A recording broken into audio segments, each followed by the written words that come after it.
Bismillahirrahmanirrahim.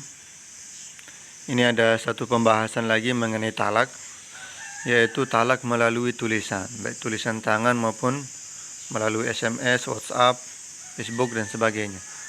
Apakah talaknya jatuh apa tidak?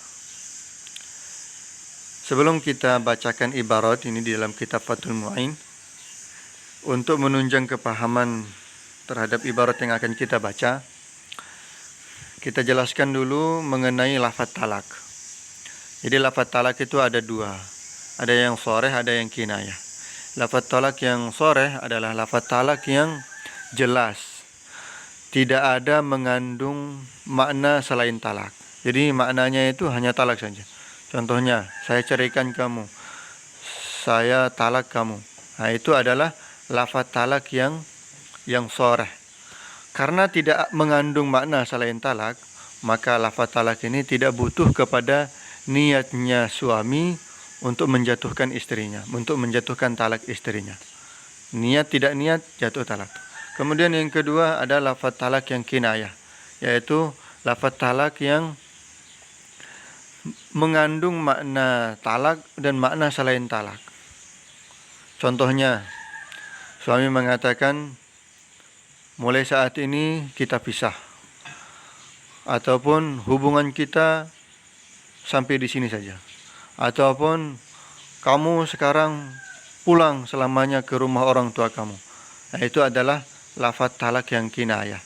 Karena mengandung makna talak dan mengandung makna selain talak, maka untuk jatuhnya talak diperlukan niat seorang suami menjatuhkan talak istrinya.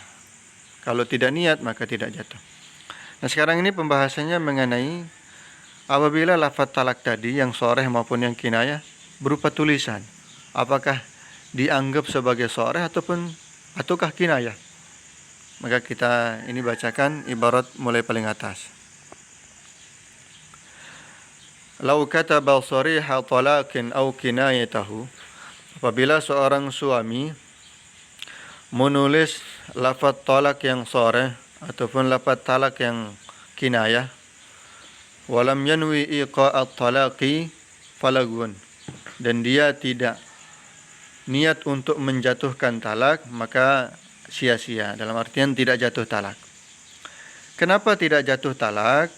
Karena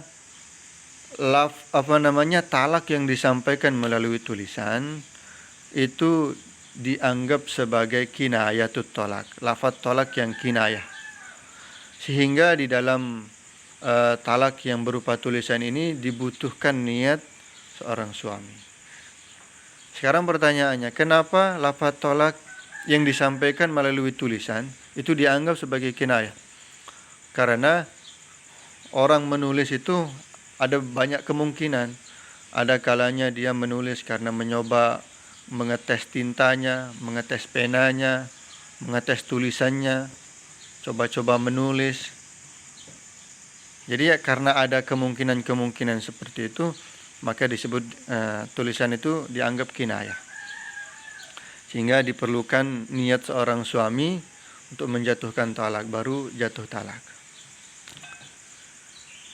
Kemudian dijelaskan lagi berikutnya, malam yatalaffaz halal kitabati aw ba'daha bi sharihi ma katabahu. Tidak jatuhnya talak tadi selagi suami tidak menyebutkan lafaz talak yang sharih yang dia tulis.